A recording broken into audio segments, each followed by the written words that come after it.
से मुआफ़ फरमाए। रजबुल मुरज्जब हमारे दरमियान जलवागर है। इस महीने के अंदर हज़रत सैयदना हसन मोइनुद्दीन चिश्ती अजमेरी अलैहि रहमा आपका उर्स मुबारक भी है। 13 रजब मौला कायनात अलीउल मुर्तज़ा शेर खुदा रज़ी अल्लाह ताला अन्हो आपका यौम विलादत भी है। इसके अलावा 27 रजब जमहूर के मुताबिक मोजज़ा मेराजुन नबी सल्लल्लाहु अलैहि वसल्लम की रात है। फिर ये हुर्मत वाले महीनों में भी है।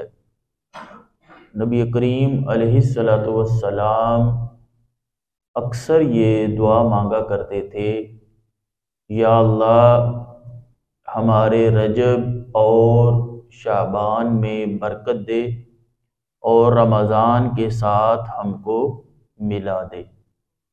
इसके अलावा महबूब अलैहिस्सलातु वस्सलाम ने इरशाद फरमाया कि रजब अल्लाह ताला का, शाबानुल मुअज़्ज़म मेरा और रमज़ान मेरी उम्मत का महीना है।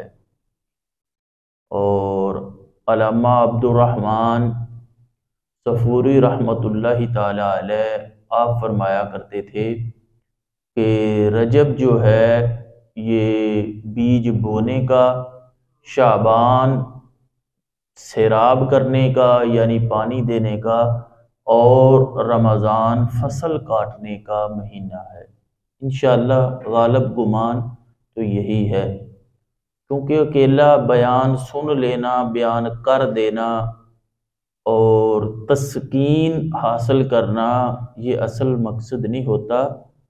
असल मकसद ये होता है कि हम इसको अपनी अमली ज़िंदगी में शामिल कर ले। तो अच्छा बंदा वही होता है जो मान जाए। जो अड़ जाए वो तो आज तक अड़ा हुआ है कि आना खैर, मैं बेहतर हूँ। तो अल्लाह ताला ने फरमाया, अच्छा ठीक है, ये तू ही कहता है ना तू बेहतर है, लेकिन मेरी बारगाह से तो तू रांदा दरगाह हो चुका है। मैंने तुझे जलीलो रुसवा कर दिया, तुझे धुतकार दिया। अब एक बंदा ये समझता है कि मैं बेहतर हूं, एक है अल्लाह उसको कहता है कि तू बेहतर है। असल बात अल्लाह ताला की होगी, बंदे की नहीं होगी।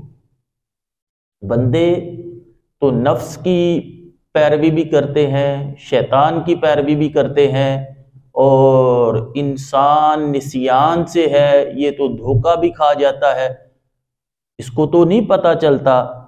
तो इसीलिए फिर तौबा का दरवाज़ा भी रखा गया, इसके लिए किताबें भी उतारी गईं, इसकी हिदायत के लिए अंबिया इकराम अलैहिस्सलाम भी तशरीफ़ लाए, और ताजदारे कायनात सल्लल्लाहु अलैहि वसल्लम के बाद जब ख़त्म नबूवत का दरवाज़ा बंद हो गया तो उसके बाद औलिया अल्लाह, सालिहीन, सिद्दीकीन, शुहदा, सालिहीन, वाइज़ीन, खुतबा, मुफस्सरीन, मुहद्दिसीन, सूफिया, गौस, कुतब, अब्दाल, तो ये तो अपने अपने अंदाज से तबलीग कर रहे हैं, बल्लिगू अन्नी, पैगाम पहुंचा रहे हैं।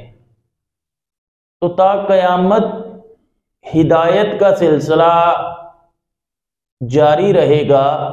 अल्लाह ताला के बरगज़ीदा नेक बंदे इस काम पर मामूर रहेंगे। लेकिन असल बात कि जिस बंदे ने अपने आप को पहचान लिया, गोया उसने रब को पहचान लिया। खुद आगही, अपनी पहचान कि मैं कौन हूं, मैं कहां से आया हूं, मैंने यहां करना क्या है, अपनी मंजिल को डिफाइन करना, फिर उस मंजिल की तैयारी करना, फिर मैंने बरज़ख में रुकना है, और उसके बाद आलमे आखरत होगा, जजा सजा का एक दिन होगा, और मैंने जन्नत के लिए कोशा होना है, और जन्नत ही वो जगह है जहां पर अल्लाह ताला का भी दीदार होगा, उसके प्यारे महबूब अलैहिस्सलातु वस्सलाम भी वहीं पर होंगे। हम जिनसे मोहब्बत करते हैं वो सहाबा हों, अहले बैत अतहार हों, औलिया अल्लाह हों, जितनी भी बरगजीदा नेक हस्तियां होंगी, तो उन तमाम ने जन्नत ही में हमसे मुलाकात करनी है और मिलना है। तो वो जन्नत ऐसा मकाम है जिसमें रिज़ाए इलाही भी नसीब होगी, अच्छों का पड़ोस भी नसीब होगा, और जो मैं और आप चाहेंगे वो खाने को भी मुयस्सर होगा, गुलमान भी होंगे, हूरें भी होंगी, अल्लाह का रिज्क भी होगा, अल्लाह की अनवार तजल्लियात भी होंगी। तो उस तरफ मुझे और आपको सफर करना है, और इस सफर में, इस काफिले में हमें अपने बच्चों को भी शामिल करना है, अपनी फैमिली को भी शामिल करना है, अपने बहन भाइयों को भी शामिल करना है। फरमाया तुम बेहतरीन उम्मत ही इसी वजह से हो कि तुम नेकी का हुक्म करते हो और बुराई से मना करते हो। अब नेकी, नमाज पढ़ना अकेली नेकी नहीं, रोजा रखना, हज करना, ज़कात देना, वालिदैन की फर्माबरदारी करना, यही कुल मता या कुल नेकी नहीं। हमारा इस्लाम तो इतना पाकीज़ा और सुथरा दीन है कि एक पादरी अपने मुत्तबईन के साथ जा रहा था, तो रास्ते में एक कंकर, एक रोड़ा, एक पत्थर, एक कांटा उसको नजर आया। तो उसने अपने हवारियों से कहा कि हमें लगता है कि यहां से किसी मुसलमान का गुजर नहीं हुआ। वो कहने लगे जी आप इससे कैसे अंदाजा लगा सकते हैं, आपको कैसे मालूम है, आप तो हमारे साथ सफर कर रहे हैं, तो आपको कैसे मालूम हुआ कि यहां से कोई मुसलमान नहीं गुजरा। तो वो कहने लगा कि मुसलमानों के नबी का हुक्म है कि रास्तों से तकलीफ दे चीज को भी दूर कर दो। तो मुसलमानों के यहां रास्ते से कांटा उठाना भी नेकी है। तो मुसलमान हो और अपने नबी के फरमान पे अमल ना करे या ये नेकी लेने की कोशिश ना करे, तो ऐसा मुमकिन नहीं। तो आजकल हमारी हालत तो इतनी पतली है कि हमने घर जो है उनके आगे दीवारें, और हमारे देहात में जाए तो थड़े, फिर उसके आगे मट्टी के ढेर। रास्ते के हुकूक हैं। मेरे महबूब अलैहिस्सलातु वस्सलाम ने रास्ते पर बैठने से भी मना किया है कि रास्तों पर ना बैठो। हमारा मामूल है कि हम कोई दोस्त अहबाब आ जाएं तो हम कुर्सियां, टेबल गलियों में लगा लेते हैं, और देहात में ये आज तक ज्यादा रवाज है, और अब तो ये शहरों में भी आहिस्ता आहिस्ता बढ़ता जा रहा है। वरना बैठक और ड्राइंग रूम ये दो चीजें हुआ करती थी जहां पर मेहमानों को, दोस्तों को, इज्जा अकरबा को बिठाया जाता था। तो मेरे महबूब ने फरमाया कि तुम रास्तों पर बैठो भी ना, चे जाए कि तुम मट्टी के ढेर लगा दो, कूड़ा किरकट फेंक दो। हम 5 करोड़ या 4 करोड़ का घर बना लेते हैं, और उसके सामने जो गली है उस पर 10-20 हजार लगाना हम मुनासिब नहीं समझते। और वो होता है कि वो काउंसलर साहब, सियासतदान साहब आएंगे और गटर के ढक्कन जो है वो टूटे पड़े होते हैं। ऐसे केसेस रिपोर्ट होते हैं कि उसमें बच्चे गिर जाते हैं। तो बहसीयत मुसलमान अगर हमारे हुक्मरान पस्ती का शिकार हैं तो हमें अपने गिरेबानों में भी झांकना चाहिए कि हम भी इस पस्ती के अंदर पूरे के पूरे एक किरदार के तौर पर जाने जाते हैं। तो खैर, महबूब अलैहिस्सलाम ने फरमाया कि तुम रास्तों पर ना बैठो। और किसी ने अर्ज किया कि या रसूलल्लाह, अगर कोई नागुज़ीर हो जाए, कोई बाअमरे मजबूरी बैठना पड़ जाए, तो फिर क्या करें? तो फरमाया फिर तुम रास्तों का हक अदा करो। या रसूलल्लाह, वो रास्तों का हक कैसे अदा होगा? फरमाया अपनी नजरों को नीचा रखो। जब आप गली में बैठेंगे तो किसी की बेटी भी गुजरेगी, बहन भी गुजरेगी, फैमिलियां भी गुजरती हैं। तो फरमाया कि तुम अपनी नजर के ऊपर पाबंदी रखो। अगर कोई आ जाए, गुजरे, सलाम करे तो उसका जवाब दो, नेकी का हुक्म करो, बुराई से मना करो। यानी ये बहुत सारी चीजें महबूब अलैहिस्सलातु वस्सलाम ने इरशाद फरमाई। तो ये तरबियत का अंदाज था। हम ज्यादा फोकस स्कूलिंग पे करते हैं। मेरा भी बेटा होगा, आपका भी औलाद हो, तो उसके बाद हमें सबसे ज्यादा जो जरूरत पेश आती है तो हम स्कूल सिलेक्ट करते हैं। महंगा स्कूल और उसमें इंग्लिश मीडियम तरह हमारी तरजीहात बढ़ती जाती हैं। फिर उमूमी तौर पर हमारा वहां पर जाकर इंतखाब होता है जो दुनियावी लिहाज से या दीनी लिहाज से कोई अच्छा अदारा हो। आज से चंद साल पहले हालत तो बहुत पतली थी, लेकिन आजकल फिर भी लोग जो है वो इस्लामिक एजुकेशन की तरफ तवज्जो कर रहे हैं। तो वो भी इस्लामिक एजुकेशन वालों को भी पता है कि अब लोगों ने इंतखाब करना है, तो उन्होंने भी अपने अपने हिसाब से फंदा लगाया होता है और अंदर कमा हक़्क़ुहू वो तरबियत नहीं हो पाती। तरबियत करना बेसिक तौर पर वालिदैन, और उसमें भी तखसीस है कि मां की जिम्मेदारी है कि मां बच्चे की तरबियत करे। और जब मां बच्चे की तरबियत करती है तो उसका असर उसकी कब्र तक जाता है, बल्कि मैं ये कहता हूं कि उसका असर आखिरत तक जाता है। हजरत सैयदना हुज्जतुल इस्लाम हजरत सैयदना इमाम मोहम्मद ग़ज़ाली अलैहिर्रहमा बहुत बड़ी हस्ती हैं इस्लाम के अंदर। इन्हें हुज्जतुल इस्लाम यानी इस्लाम की दलील के तौर पर पेश किया जाता है। और फलसफी थे और इनका फलसफा आज भी यूरोप के अंदर पढ़ाया जाता है। ये दो भाई थे और वालिद इनके पहले इंतकाल कर गए थे। एक मोहम्मद ग़ज़ाली, एक अहमद ग़ज़ाली। और जो इमाम ग़ज़ाली के भाई थे अहमद ग़ज़ाली, वो आपके पीछे नमाज नहीं पढ़ते थे।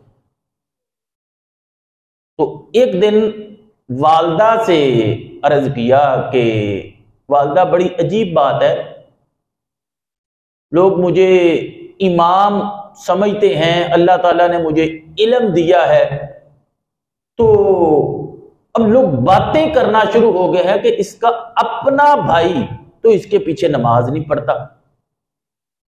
तो मां अहमद ग़ज़ाली को बुलाया, समझाया कि बेटे नमाज पढ़नी है। ठीक है अम्मी जी, आपका हुक्म है, मैं पढ़ूंगा।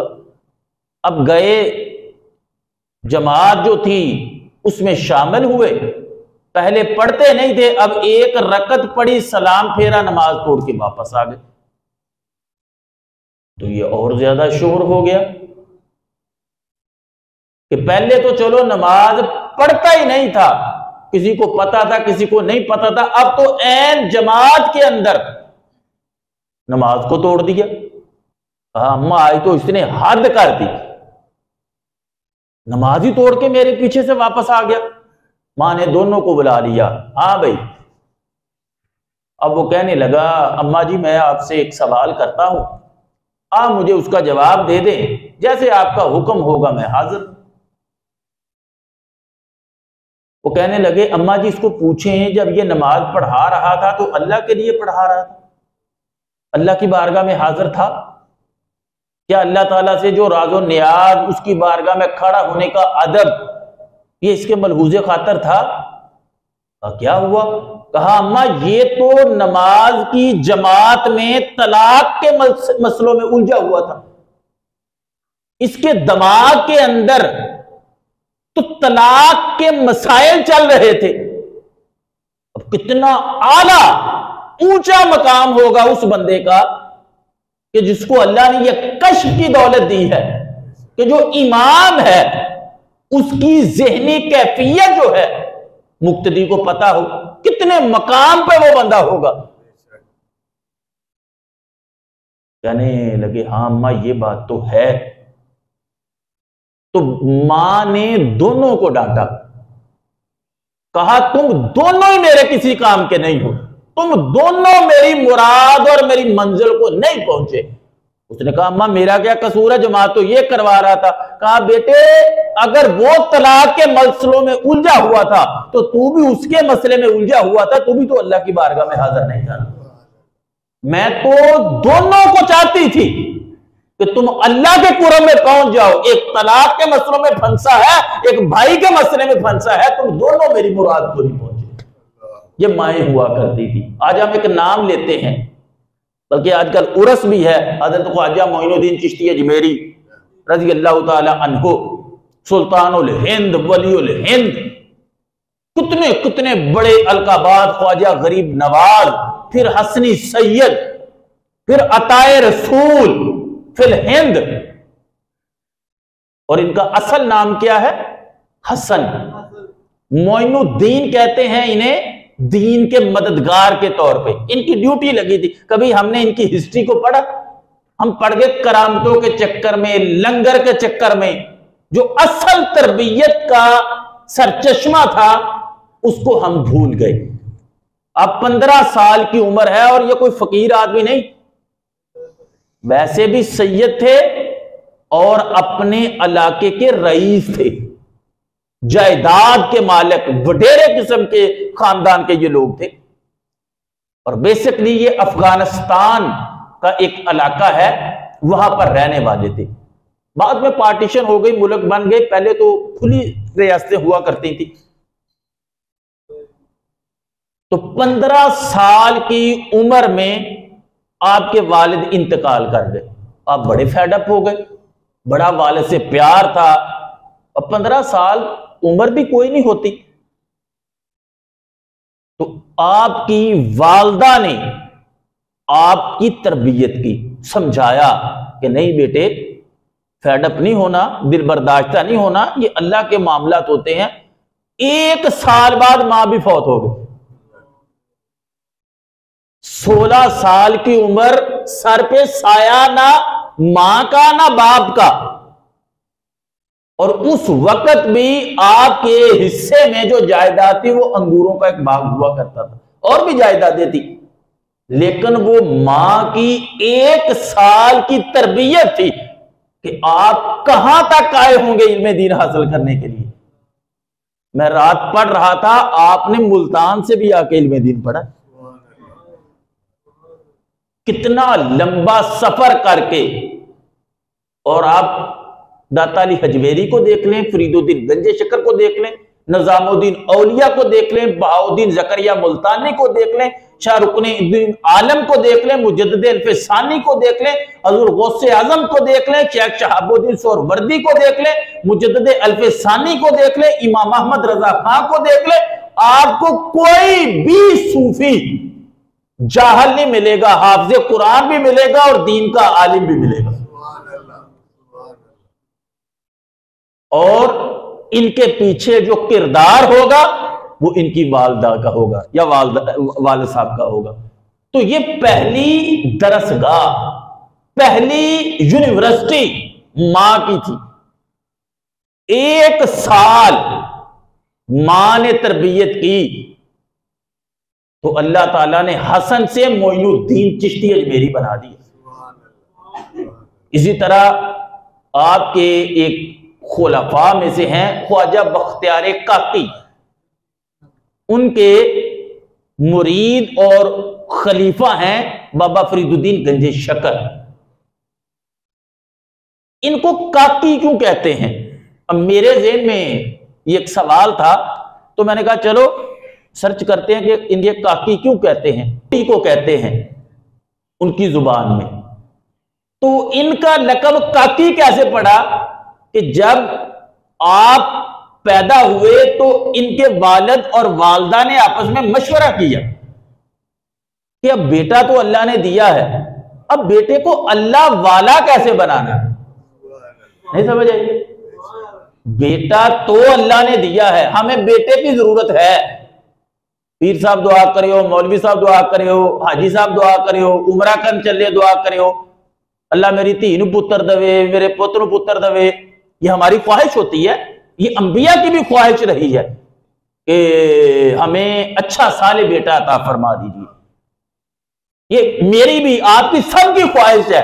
लेकिन जब बेटा मिल जाए तो जब जिसकी तरफ से आया है उसकी मोहब्बत डालना ये भी मेरे और आपके जिम्मे। आखिरकार वो वक्त आ गया तो आपकी वालदा आपके वालिद को एक दिन कहने लगी कि मेरे जहन में मंसूबा तकमील तक पहुंच गया है कि मैंने इसको अल्लाह वाला कैसे बनाना है। तो आप फरमाने लगे भी बताओ, मुझे भी बताओ कि कैसे बनाना है। कहा कि मेरा बेटा जब भी मुझसे कोई चीज मांगेगा तो मैं कहूंगी कि तुम अल्लाह से मांगो, अल्लाह ताला अता फरमाएगा। अच्छा, बच्चा मदरसे से वापस आता, अम्मी भूख लगी है, तो बेटा तुझे बताया तो था कि तुम अल्लाह ताला से दुआ मांगो तो अल्लाह सारा कुछ देता है। हाँ बेटे, सारा कुछ देता है। आप दुआ मांगना शुरू करते तो मां जाती अंदर रोटी सालन वगैरह रख देती। बच्चा दुआ मांगता, कहा अम्मी दुआ तो मांग ली, फरमाया जाओ बेटे अल्लाह ने अंदर रोटी दे दी होगी आपको। हकीकतन तो अल्लाह ये ता फरमा रहा था ना, ये तो वसीला था, आपकी वालदा पका के रख देती थी। अब इस तरह बहुत अरसा बीता कि आपकी वालदा रोटी पका के रखती, आप मदरसे से आते खाते। अब आपका यकीन और तवक्कुल अल्लाह ताला की जात पर इतना मजबूत हो चुका था कि आप जब भी कोई मुश्किल, कोई जरूरत, कोई हाजत पेश आती तो उसी वक्त अपने हाथ अल्लाह ताला की बारगाह में उठा दिया करते। तो आप जब भी अंदर जाते आपको रोटी मिल जाती है, आपके वालिद की रबियत जो है वो मुकम्मल हो गई है। तो तब से आपके नाम के साथ ये काकी की इजाफत कर दी गई, ये काकी का लफ्ज जो है वो साथ आपके लग गया। फरीदुद्दीन गंजे शकर रहमतुल्लाह अलैह को देखें, आपकी मां कहती नहीं थी कि बेटे नमाज पढ़ो अल्लाह शक्कर देगा। हजूर गौसे आजम की वालदा ने कहा नहीं था कि बेटे ये मैं दिनार तो तुम्हें सलाई करके दे रही हूं, लेकिन मेरी वसीयत और मेरी नसीहत और मेरा सबक भी याद करना कि तुमने झूठ कभी नहीं बोलना। तो फिर बोला, बोले नहीं बोला। तो अल्लाह ताला ने झूठ ना बोलने की वजह से डाकू सरदार को तौबा का शर्फ दिया कि नहीं दिया। सादी शराजी रहमतुल्लाह अलैह ये बड़े एक दरवेश बुजुर्ग गुजरे हैं। शोरा के अंदर इनका बड़ा नाम है, हिकमत के अंदर इनका बड़ा नाम है, और दरसे निजामी में इनकी एक किताब भी पढ़ाई जाती है। आप सफर कर रहे थे, आपका बेटा आपके साथ था, तो उस वक्त सराय होते थे, मस्जिदों के साथ रुकने की जगह होती थी।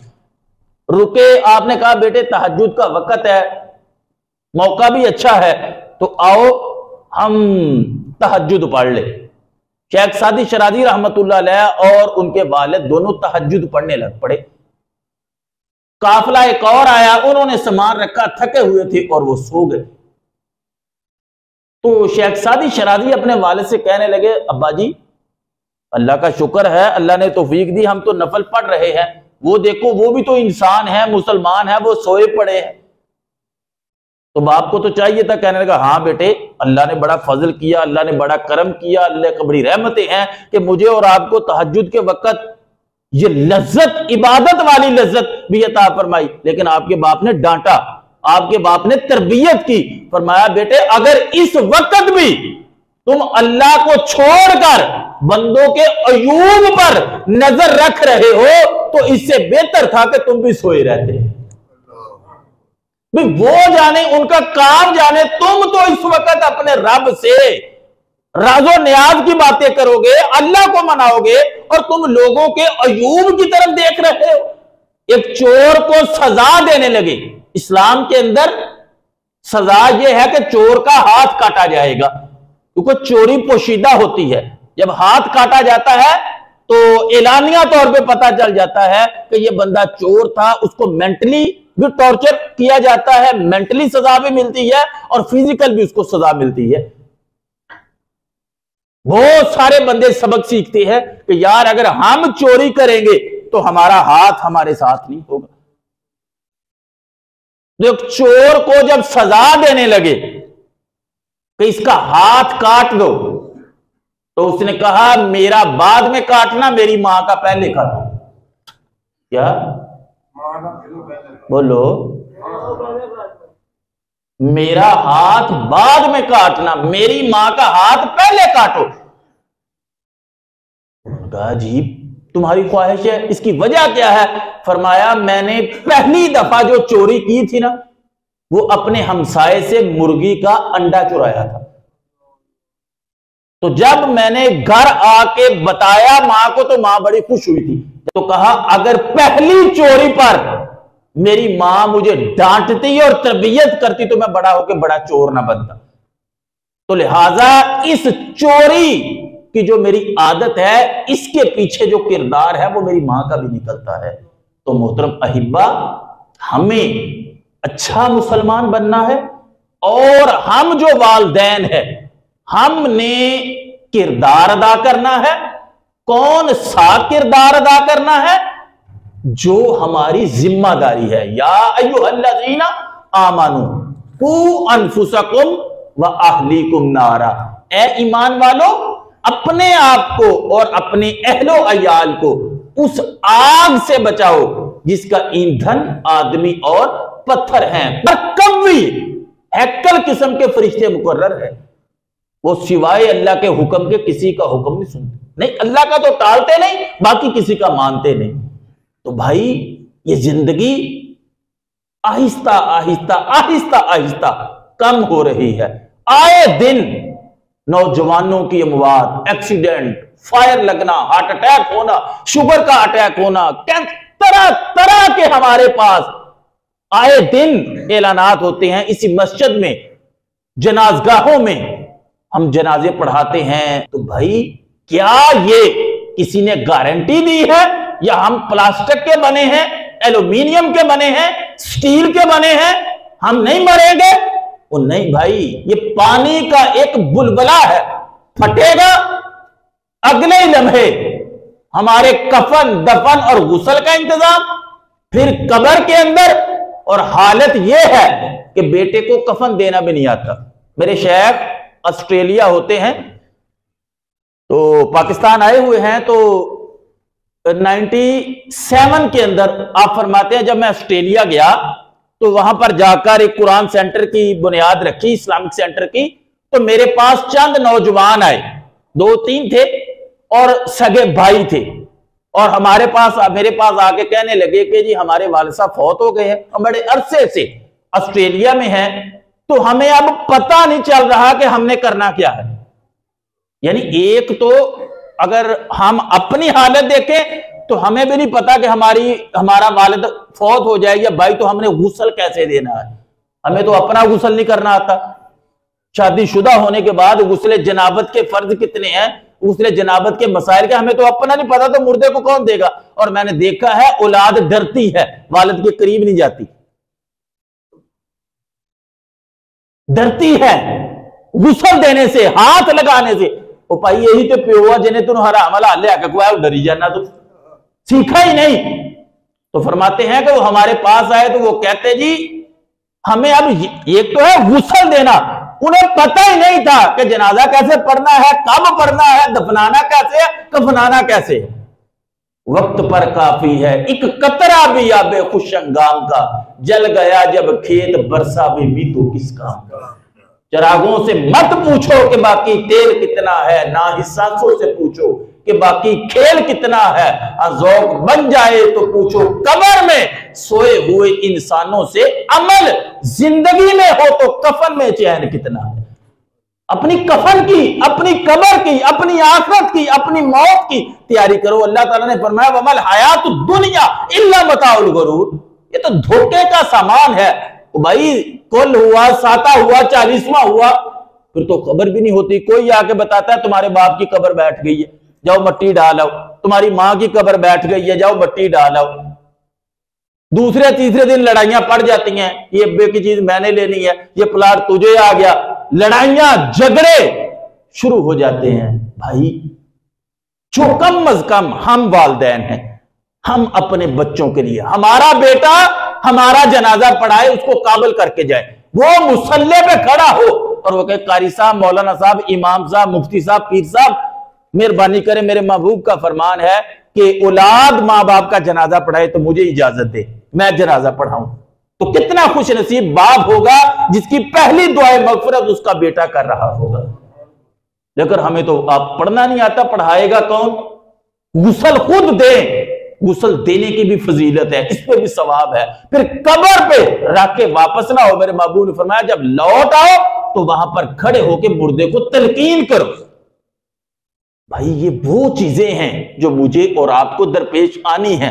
देखें, आप अपने बच्चे को पीएचडी करवाएं, कोई रोकता नहीं है, आप मास्टर करवाएं, कोई आपको नहीं रोकता, अच्छा बिजनेसमैन बनाए, कोई आपको नहीं रोकता। लेकिन कम अज कम कभी बेटे से बिठा के पूछ भी ले कि बच्चे आज मैं मर जाऊं तो मुझे जरा नमाज जनाजा तो सुना। तो बेटा कहां सुनाएगा नमाज जनाजा? उसको जनाजा आप याद करवाएं। ना मौलवी साहब की जिम्मेदारी है, ना स्कूल की जिम्मेदारी है, ना कॉलेज की जिम्मेदारी है। और उसको बेशक जो जरूरियात दीन है उसका इल्म सिखाएं, इस पर तवज्जो करें। और ये ऐसी चीज नहीं मैं बयान कर रहा कि ये कोई नफली चीज है। मेरे महबूब ने फरमाया हर बंदे से सवाल किया जाएगा। एक दुकान पे बैठा है, ताजर है, उससे सवाल किया जाएगा तुमने तजारत का इल्म हासिल किया था? एक बंदा मुलाजम है, बंदा घर पड़ा है, फोन करते हैं, साथी हाजिरी लगा देता है, हराम रोजी है। दुकान अपनी है, आगे जगह बल्दिया की है, फटा लगा लेते हैं, उससे भी किराया लेते हैं। तो भाई आप तो मालिक ही नहीं हो, आप किस चीज के पैसे ले रहे हो? फिर रास्ते तंग करने का अलग गुनाह है। जैसे मैंने बताया, हमारे बाजारों में जाओ, आधी आधी जगह जो है वो दुकानों वालों ने एक स्टॉल, उसके आगे मोटरसाइकिल, उसके आगे फिर फटा रखा होता है। तो ये जो रास्ता तंग कर रहे हैं इसका गुनाह है, मेरे महबूब ने मना फरमाया है। तो दोस्तों, मेरे भाइयों, इल्मे दीन की तरफ आए, अपने आप पर तवज्जो करें, अपनी आखिरत की फिक्र करें, खुदारा अल्लाह ताला के इस पैगाम को समझो। वलौ युआखिजुल्लाहु नासा बिमा कसबू मा तरका अला ज़हरिहा मिन दाब्बा, अगर अल्लाह पकड़ने पे आता तो जमीन पर चलने वाला कोई एक भी ना बचता। वलाकिन युअख्खिरुहुम इला अजलिन मुसम्मा, लेकिन अल्लाह ने एक वक्त मुकर्रर तक तुम्हें ढील दी हुई है। ये मोहलत है, ये ढील है। सियासतदानों के नारे लगने शुरू हो गए हैं, पॉकेट से फ्लैक्सें बननी शुरू हो गई हैं, नारे, जलसे, जुलूस, कैंपेन करें, आपका हक है, हम आपको मना नहीं करते। लेकिन इतना जोर कभी अपने आप पे भी लगा लेते, इतना जोर कभी अपनी औलाद पे भी लगा लेते, इतनी मेहनत कभी अपने इस नाजुक वजूद के ऊपर भी कर लेते। मौला कायनात अली मुर्तजा कब्रिस्तान गए, कहा हाँ भाई कब्रिस्तान वालों क्या बना? कहा अली कफन फट गए, हड्डियां टूट गई, मांस हड्डियां मट्टी खा गई, रेशा पड़ गया। कहा तुम्हें मैं बताऊं तुम्हारे बाद क्या हुआ? तुम्हारी बीवियों ने दूसरे निकाह कर लिए, तुम्हारे बच्चे जो थे वो ऐशो इशरत में पड़ गए,